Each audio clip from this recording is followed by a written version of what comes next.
Like many of you, we battled depression during life's ups and downs. Music has always been the one thing that we could rely on to get us through the tough times that we all face. Follow us on our journey as we discuss the healing power of music, Interview bands, break down genres, review band biographies, and more. This is the When Words Fail Music Speaks podcast with Blake Mosley and James Cox. Born and raised in Florida, Mixi grew up with great interest in music. Her band, Stitched Apart, has released 2 albums and 3 EPs, and has been on tour with a lot of other great bands. They are truly a force to be reckoned with. Today, we are so excited to speak with the lead singer of Stitched Apart, Mixi. How you doing? Hi, how are you? That's a cute dog. This is my Pomsky Biddy. All right, hey Betty, how are you doing? Yeah, she looks awesome. Yeah, because I had 3 chihuahuas. Yeah, we're down to just 1 now. So yeah, dogs are the greatest thing in the world, you know.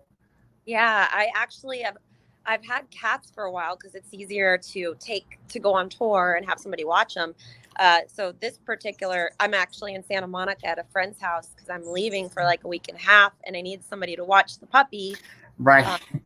So, yeah.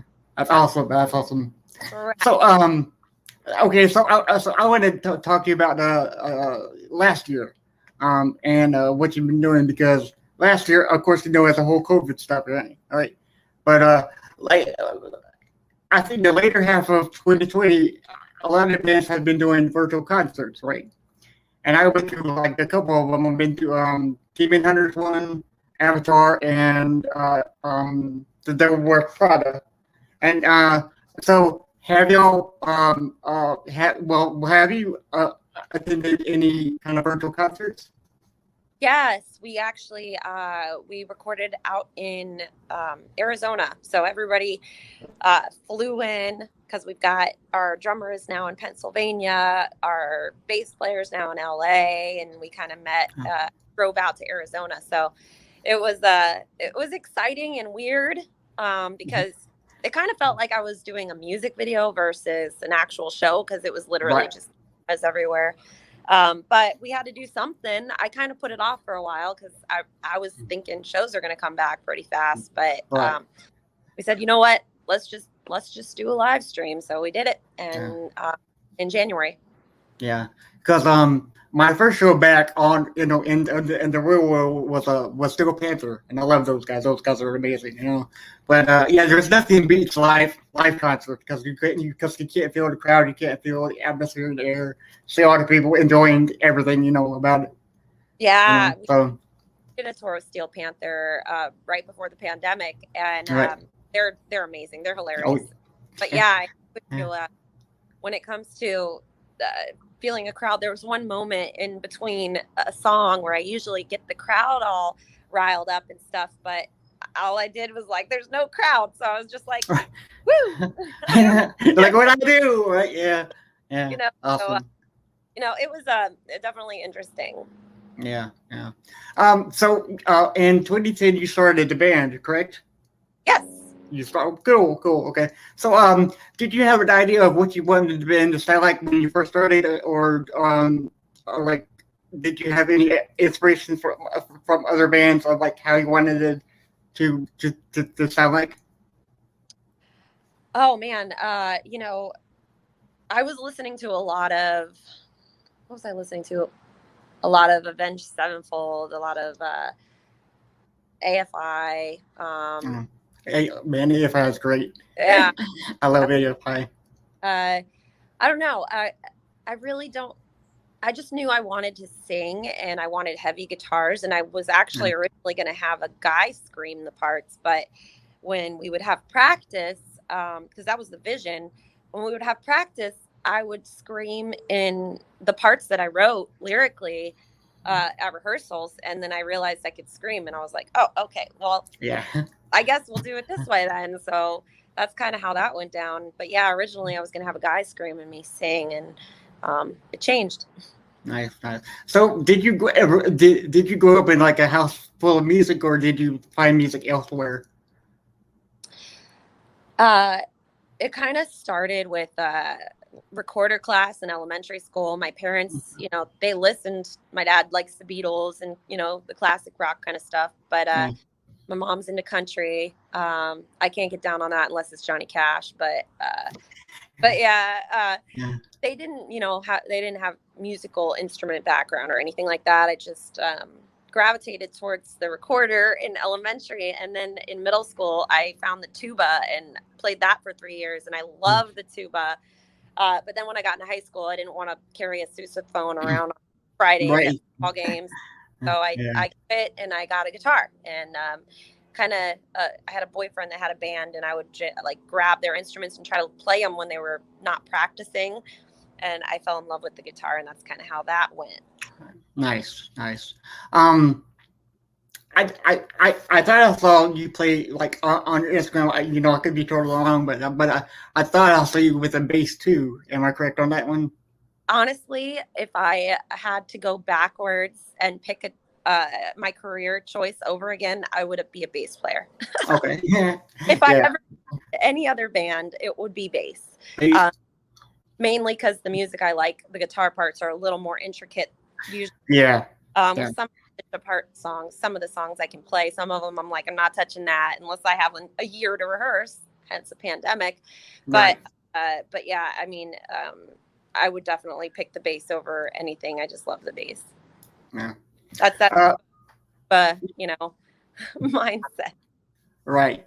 So, when you were forming Stitched Apart, what made you go to the rock and metal genre? Why wasn't it like a punk band or something like that? I just really like heavy, low tune guitars, and I'd always been in bands. I was in punk bands. I was in pop punk all girl band in LA for a little bit. I was in like a thrash punk band where we made songs that lasted 30 seconds and we went as fast as we could, called The Sluts. That was that band's name. None of us ever got laid, but that was right. So it was my dad's favorite band name. Well, kidding. I know. It's sorry, Dad. It was punk rock and it was fun. And I played bass in that one. I played rhythm guitar in that one. That was a long time ago. But yeah, I wrote acoustic songs from the start with jazz chords that I learned from some classes I took. And it kind of just evolved, and the band started. I just knew what I would want as a band, as a vision to create. And that was heavy, low tune guitars, singing with a female vocal and some screams. And that's pretty much it. Yeah. Awesome. So as a fan, it's hard for fans to decipher what the genre of the actual bands are, because Foo Fighters can be pop or rock or slightly metal. Demon Hunter can be metal, pop, anything, right? So which genre would you say that fits in the genre best? I would say hard rock or heart rock. Right. Yeah. Because there's so many subgenres. It's hard to pick. What they really are. Yeah, so. I mean we've got those metal elements. We got the pop elements. We've got the jazzy undertones, bluesy undertones here and there, very, very rarely. But yeah, I mean, mostly it's just hard rock. You want to title it. Right. Well, hard rock's great too. There's some great hard rock bands, out there. So including y'all, So, when you're recording the songs that we release, could you walk me through how the band decides to be, whether the song wants to be on an EP album or like a full blown album? How do you decide which one goes where? Every album cycle is different. I mean, when we were doing it, we did it DIY. We would release our, EPs. We would write like 30 songs in a jam practice space the first 5 years of being a band. And then we'd record them on like a, 8-track or something like that. And picked the best of those and then made an EP, because when you're doing a DIY, I feel like it's appropriate to do like a smaller albums cost so much money in a smaller what it is. Yeah. And then when we got signed with the label, we kind of wrote stuff more so in the studio, kind of in the box kind of stuff, where we're just in the studio with the producer doing co-writes, things like that, and just evolved from there. This album that we're working on now is definitely different because we're doing a lot of Zoom writing sessions. I flew out to Nashville because our producer moved out there. So our guitar player would send over his ideas to the producer, and then the producer comes up with his ideas, and then I wrote the melodies and stuff over that, and maybe the producer will have some melody ideas to make it better, or some words that maybe I could change. Right. Awesome. So so that answers my next question. My next question was going to be, could you explain how your recording process goes through? It's looking like, and you just did beautifully.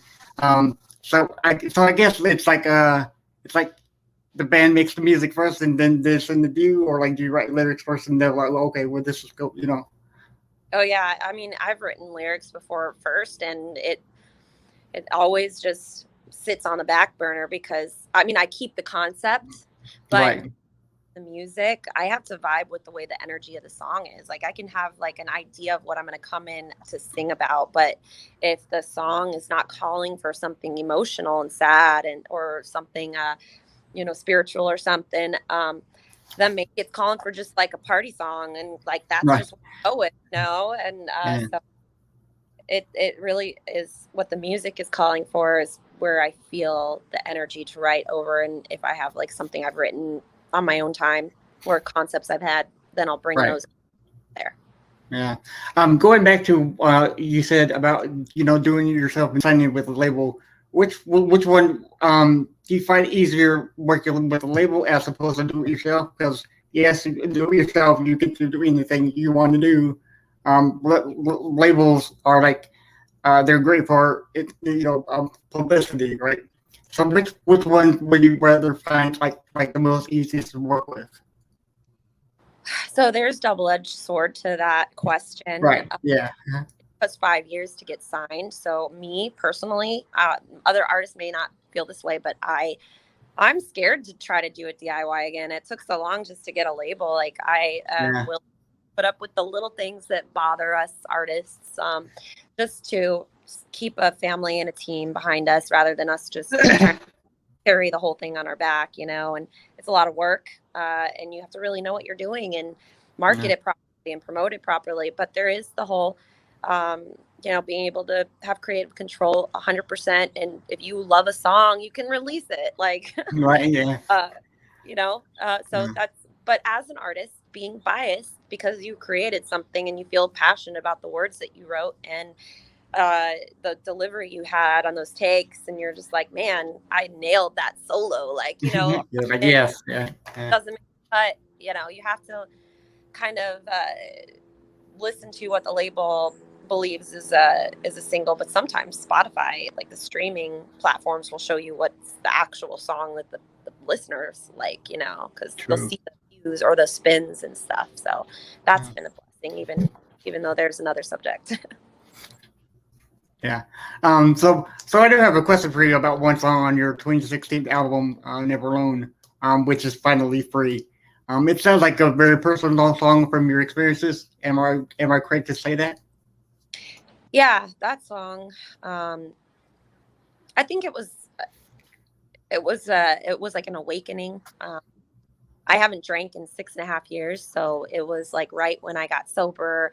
I got signed a month after I quit drinking. I got the record deal, the management, the booking agent, and all that stuff. So, it was finally free. It was like, I'm finally free of this like torture I've been doing to myself for so long. And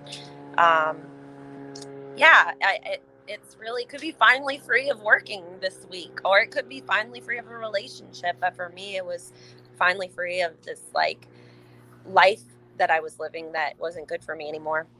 Right. Cool. So your most recent album, Darkness, was released on March 13, 2020, Friday. Was that a coincidence, or like did you did you mean for it to be released on Friday the 13th? Maybe I didn't actually pick the dates. Okay. That was the label, and maybe they did. Maybe. Yeah. We did a whole waterfall effect where, and this was also the labels. I would love to take credit, but they released a song every month with a lyric video, leading up to the March 13th, 2020 dates. Thank God, because then the whole entire world shut down. Right. A little bit off of it, but not enough. But still was, it was. I feel like it was released when it needed to be released, and it was Darkness. That was the album title. Maybe there's a reason for that, and it was a very emotional, effective album. Yeah, because I was going to mention that Darkness is absolutely correct. I mean, that's a very dark album. You got some very dark titles, but you do have one song that like there's a light at the end of the tunnel called Warrior, and I find that song to be very awesome and very beautiful at the same time. Can you tell me how that song occurred and kind of go with the album?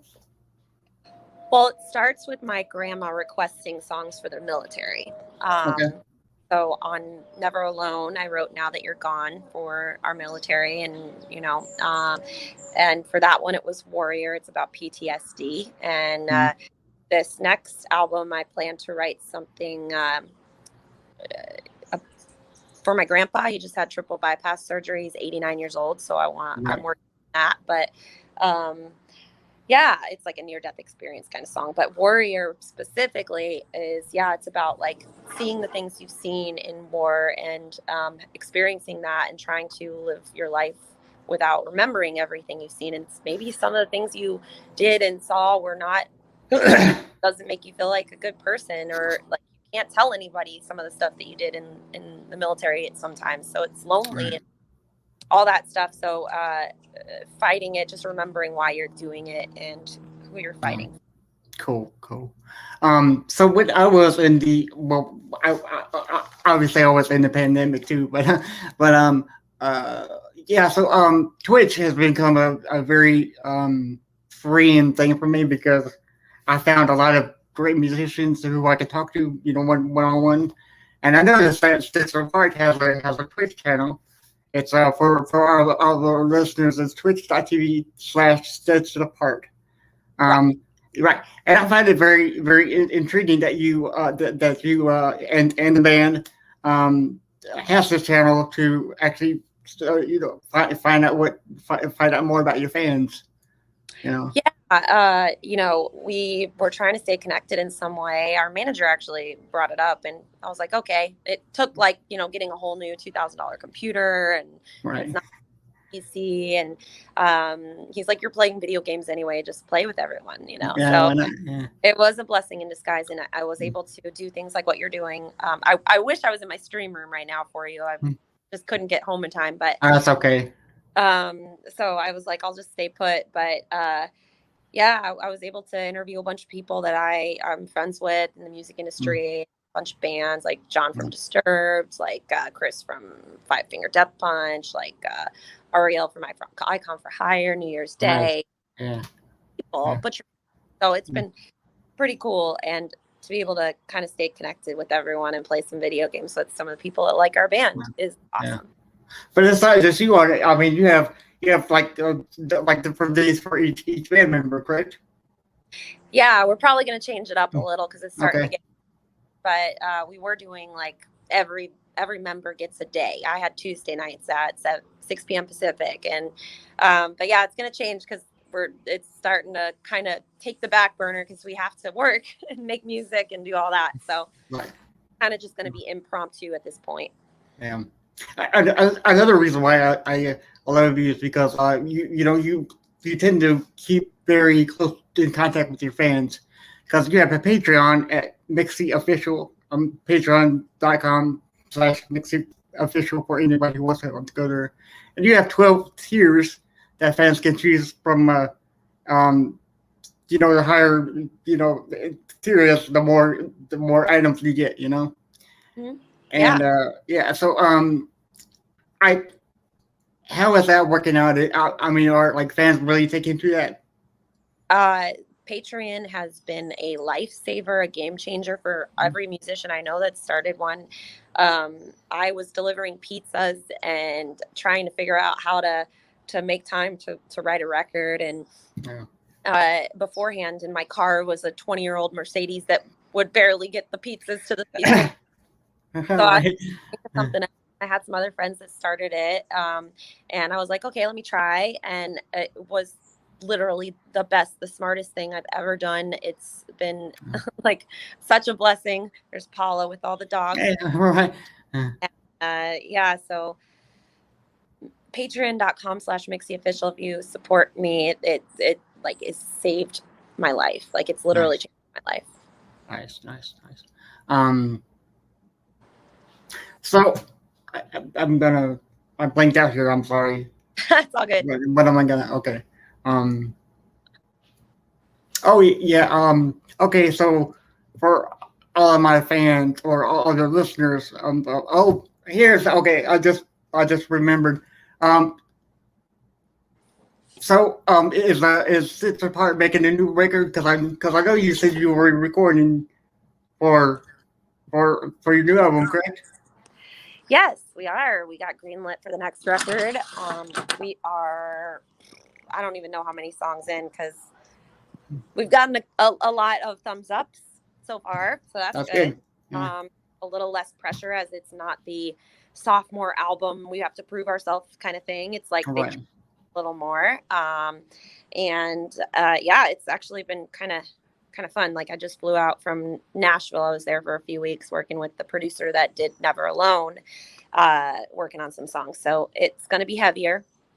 I do plan to scream a little more. And I'm learning different techniques that I didn't know I could do in screaming, and just trying new things again. But also I think there's going to be a lot more guitar in this one. Nice. Okay. So are you planning to play, like Yeah. Okay. We'll go. I'm messing up here. I'm sorry. Okay. But for all of our listeners, you can find her on Twitch.tv at Stitched Up Part Rock, Facebook at Stitched Up Part Rock, on Instagram Stitched Up Part Rock, or you can go to Mixi Official and talk to Mixi if you want to. Maybe. Yeah. Okay. Yeah. Yeah. Much as I can. Yeah. You're on Twitter at Stitched Up Part Rock, and you can search for YouTube at Stitched Up Part Rock. I find it so cool that you have the same tag for every one of them, because I tried to get the same tag for mine, but it never would work out. You know. Well, the only ones that we couldn't is Instagram and Twitter. They're just Stitched Up Part, but like we tried to get like Stitched Up Part for everything, but for some reason Stitched Up Part is taken. Right. Took us a while to get it. Stitched Up Part was taken. Yeah. We actually, somebody bought it for us because we were trying to fight. Yeah. So yeah, it worked out. Nice. So the website is stitchedapart.org.com, right? Too. Yeah. Like okay. Yeah. So I guess somebody had to come. Yeah, it was a porn site apparently. Oh no! Well, that doesn't make sense. Lost the domain lapse. We joked about it a lot on some interviews, and and so somebody caught on and thought it was funny and bought it for us when it lapsed out. And yeah, it's ours now. Yeah. So org.com. You know. It's .com. We're gonna get Stitched Up Heart everything. Everything. Okay, so that's coming real soon, right? Oh no, it's on. You can. Oh, it's now. Okay, because I just went to org site and it went there too. Okay, nice. Yeah. Well, thank you so much, Mixi, and I hope you enjoy your vacation. And we do hope that you come back after you've been on tour a while, so we can find out how it feels like to be in front of people. I don't even know if I know how to do it anymore, but yeah. Oh yeah. Wait, hold the microphone. Yeah, having me, I appreciate it. Yeah, thank you once again. Okay, bye. Bye.